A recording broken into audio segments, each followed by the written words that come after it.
I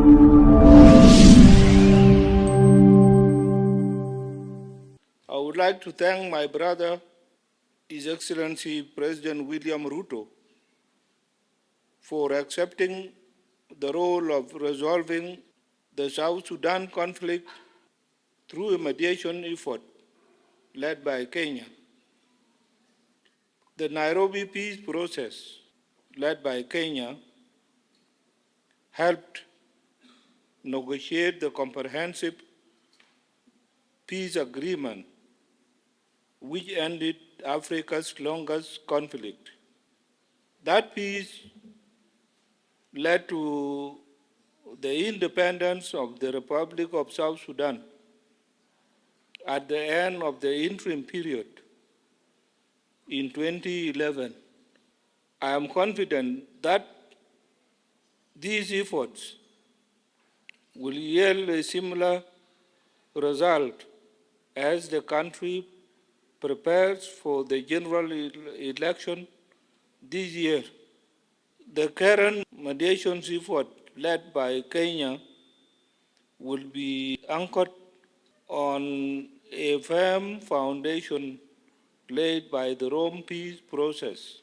I appreciate the nations which have pledged to support this mediation initiative and thank them for investing in hope. I also thank the observer missions, civil society, and other stakeholders for their concern, commitment, and contribution to this initiative. I commend the role played by the reconstituted Joint Monitoring and Evaluation Commission, the Intergovernmental Authority for Development, and our brothers from St. Egidio.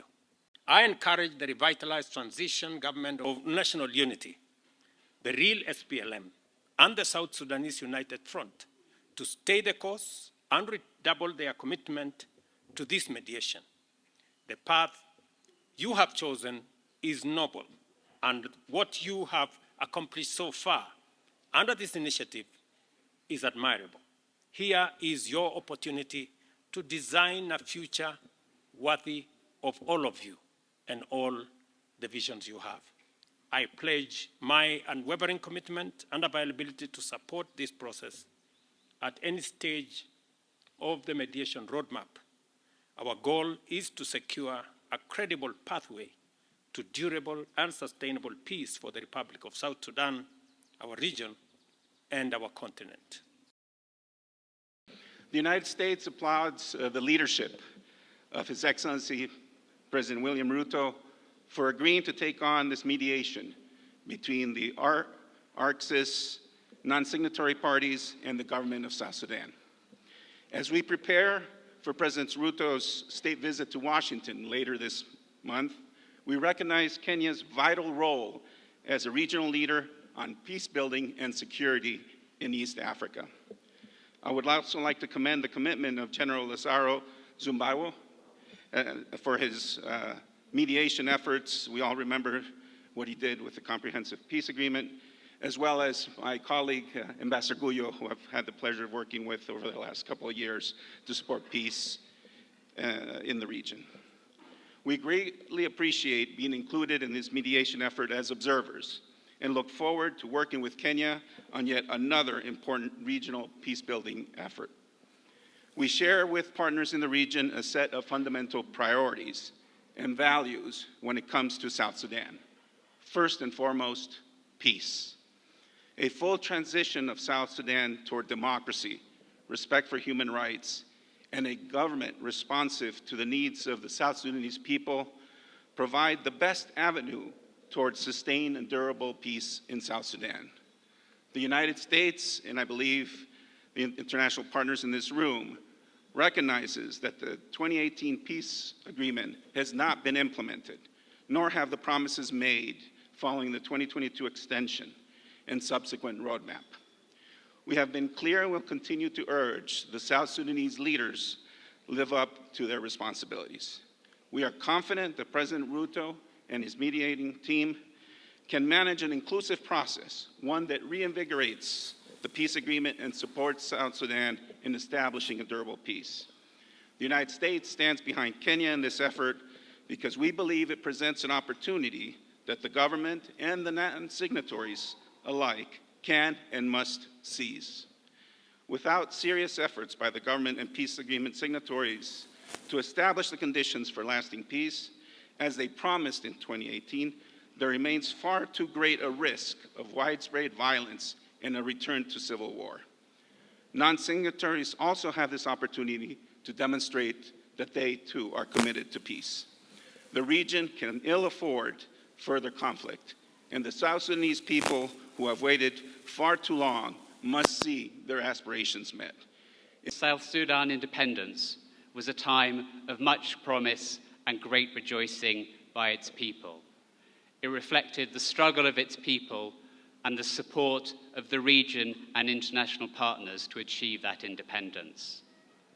Unfortunately, South Sudan's short history since independence has faced many challenges. The international community, including the United Kingdom, remain determined to support the people of South Sudan to benefit from their independence and to move towards an inclusive, democratic, peaceful, and prosperous future. We therefore welcome the bringing together for peaceful and constructive dialogue the government of South Sudan and the non-signatories to the revitalized peace agreement of 2018 as a step towards a credible, peaceful, and inclusive electoral process. South Sudan's first elections will be a historic moment for the people of South Sudan, and we hope that they can come as soon as possible. We strongly welcome Kenya and the region's leadership and facilitation of this important peace process. Today's important and historic event demonstrates the commitment of the region to supporting this process. And I would like to deeply thank the Kenyan Ministry of Foreign Affairs and all the team that have worked so hard to achieve this process and to support today's important event. We would also like to thank the Centre Gidio team for shepherding the process from 2018 until today. It is vital that the Centre Gidio dialogue and the principles agreed in it are built upon as the process returns to the region today. We encourage all parties to engage with this process constructively, and we commend the willingness of all here today to resolve differences through dialogue. The UK, the Troika, and the international community remain strong partners of South Sudan and ready to support its people. We stand ready to support Kenya, South Sudan, and the region in your efforts towards greater regional and global peace, security, and prosperity. Asanteni sana. The EU has been actively involved in the launch of this process in the Kenyan-led mediation initiative, and we have been a formal observer of the process, and we maintain very close contact both with our Kenyan counterparts, with the other countries in the region, and with the international community, with the representatives of Troika and the others. For us, I think it's extremely important that the mediators, that this initiative is not trying to reinvent the wheel. We do have a framework in place, and it's important that that framework remains the starting point for continuation of this initiative. We're trying to revitalize the peace agreement of 2018, and it's important that it's an inclusive process, the civil society is engaged, and all the other actors are involved. For us, one of the key issues in the peace agreement was the delivery of the elections.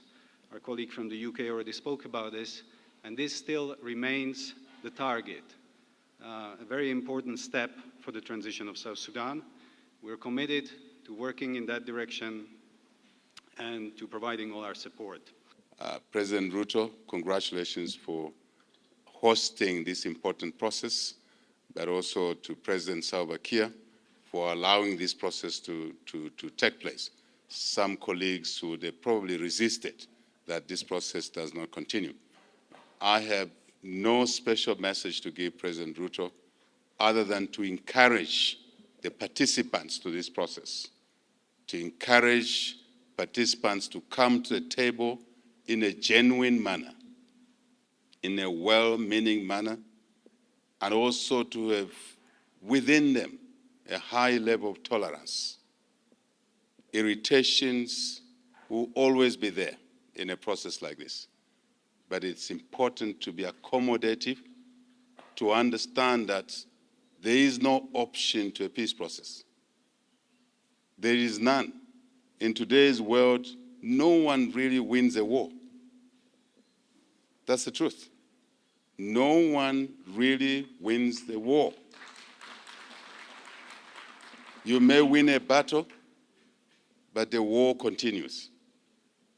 Children are born, and instead of children going to school, they are preparing to fight a brother, a sister. I think that's not correct in our countries, on our continent. The mediation in the last month has been able to widely consult with the parties to ensure that we build a foundation of an inclusive process. After this launch, we plan to engage in a sustained and continuous mediation and to ensure speedy and comprehensive resolution of the issues so long as the parties go along with the plan. I would like to take this opportunity to urge the parties to negotiate in good faith and in the spirit of humanity to realize the objective of peace. This mediation affords the parties an important opportunity to silence the guns, which goes a long way to alleviating lives and livelihoods. In view of this, we appeal to the leadership of the parties in the negotiations to mandate their representatives to fully engage on issues and make decisions in the best interest of the people of South Sudan. We have to learn from the past. One of the clear lessons is that implementations of series of agreements on South Sudan has remained a challenge. The question that will concern us and occupy our efforts is to come with a brand new path on implementation. The innovation around a responsive implementation program that is clearly enumerated, costed, and enforceable. Sincèrement, je me demande en tant qu'Africain, pas seulement en tant que responsable, pourquoi mes frères au Sud-Soudan se battent encore? Sincerely, I ask myself, not only as an African or a leader, why our brothers of South Sudan are still fighting. Est-ce que c'est seulement pour tous devenir président? C'est impossible. Are we fighting for all of us to become president? It is not possible. Qui ont lutté ensemble pour arracher leur indépendance et qui seulement quelques années après mettent à feu et à sang le pays qu'ils ont conquis. Those who have fought together in order to achieve their independence, how a few years later they have put their own country in that kind of situation where they are fighting. J'ai beaucoup discuté avec mon grand frère, le président Salva Kiir. J'ai discuté avec le docteur Riek Machar. J'ai discuté avec Baganamou. J'ai discuté avec Dengalor. J'ai discuté avec tous ses frères. La contradiction est peut-être superficielle. S'il vous plaît. Je crois que vous êtes la première génération qui a fondé ce pays. Le pape vous a lavé même les pieds, Monsieur le Président, vous et votre frère Riek Machar. Qu'est-ce que vous allez répondre demain à Dieu? C'est la question qu'il faut vous poser. Saint-Dieu est là pour vous aider peut-être à revenir à la sagesse. Permettez-moi ça, je l'ai dit en frère. In fact, I've had the opportunity of discuss at length with my elder brother, President Salva Kiir. I had the opportunity of discussing with Riek Machar, with Begakum, with Deng Alom. Dengalor, Baganamoon, and others. And what I've noted was that there is only superficial contradiction or differences between them. In fact, Mr. President, you will recall that even the Pope has washed your feet and asked for reconciliation. So the question is, how can we help you to bring about wisdom and then bring about the solution to the problem? J'espère que cette fois-ci sera la dernière. C'est le souhait de tout le monde. Et je crois que vous avez tout expérimenté, et la guerre, et la souffrance. Il est temps, il est grand temps de faire la paix. Que Dieu vous aide, que Dieu nous aide. Merci, Monsieur le Président. In fact, this meeting, or this is a hope maybe of a last chance.